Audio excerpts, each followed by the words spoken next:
कौन कहता है कि पार्टियां या सरकारें काम नहीं करती? कौन कहता है कि विकास के काम नहीं होते? कौन कहता है गरीबों और किसानों को नजरअंदाज किया जाता है? एक बार जरा पधारिए तो चुनावी राज्य में, जहां सब कुछ हरा ही हरा है और वादों की भरमार है।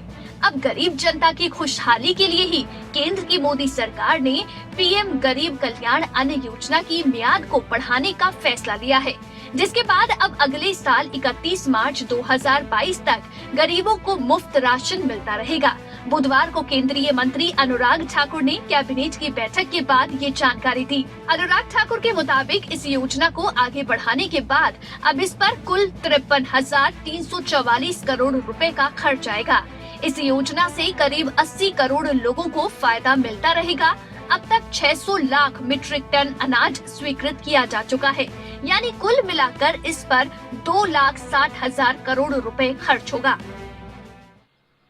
80 करोड़ लोगों को खाद्यान्न देने का काम किया है और इसमें अब तक 600 लाख मीट्रिक टन खाद्यान्न देने की मंजूरी दी जा चुकी है। 541 लाख मीट्रिक टन अब तक वितरित किया जा चुका है और ये देश के हर राज्य को, यूनियन टेरिटरी में लोगों को दिया गया है। इसमें कुल मिलाकर खर्चा 2,60,000 करोड़ रुपया होगा।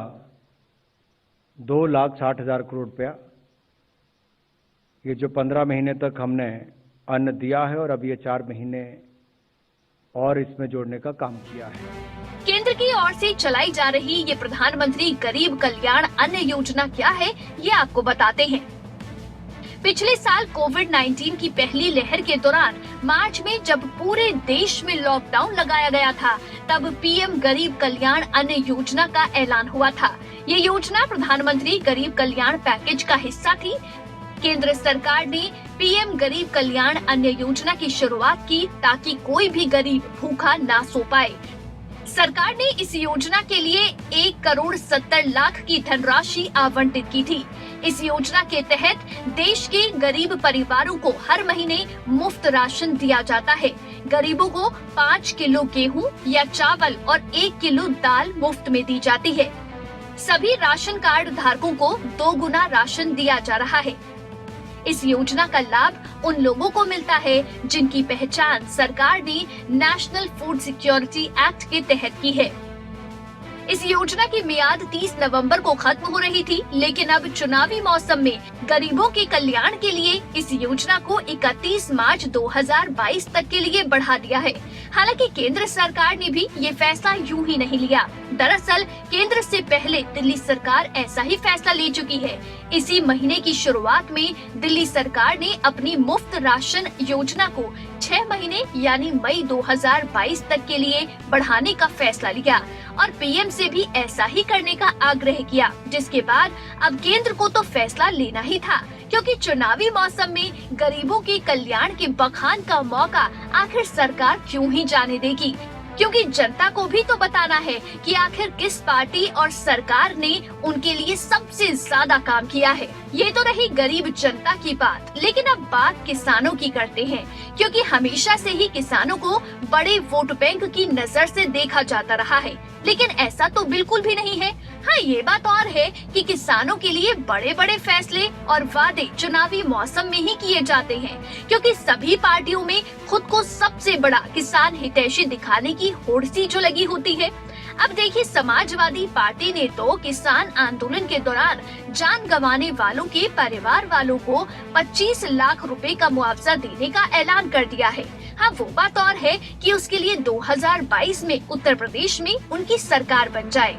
भले ही उनकी पिछली सरकार के दौरान प्रदेश के गन्ना किसान भुगतान के लिए आवाज उठाते रहे हों, लेकिन इस बार तो अखिलेश ये मान रहे हैं कि किसान का जीवन अनमोल है, क्योंकि वो अन्य के जीवन के लिए अन्न उगाता है।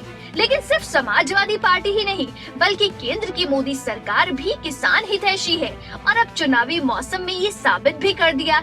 जैसे कि 3 कृषि कानून जिसके खिलाफ किसान पिछले साल भर से आवाज उठा रहे थे और आंदोलन कर रहे थे, अब चुनाव नजदीक है तो सरकार का भी किसान प्रेम जागा है और इन तीनों कानूनों को वापस लेने का ऐलान खुद पीएम मोदी ने किया है। सिर्फ इतना ही नहीं बल्कि बुधवार को कैबिनेट की बैठक में तीनों कृषि कानूनों को वापस लेने के लिए एक बिल को मंजूरी भी दे दी है। संसद का शीतकालीन सत्र शुरू होने के बाद इस बिल को संसद में पेश किया जाएगा। इसके बारे में केंद्रीय मंत्री की ओर से बाकायदा जानकारी भी दी गई। कुछ ही दिनों के बाद अगले हफ्ते की शुरुआत में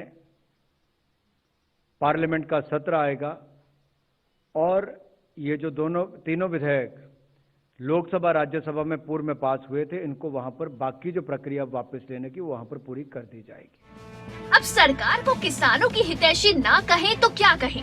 बेशक ये सब चुनावी मौसम का ही खेल है कि जो नामुमकिन सा लगता है वो सब चुनावी मौसम में मुमकिन हो जाता है। लेकिन देखना अब ये होगा कि गरीबों की और किसानों की हितैषी इन पार्टियों या सरकारों को जनता का कितना साथ मिलता है। स्पेशल डेस्क खबरें अभी तक।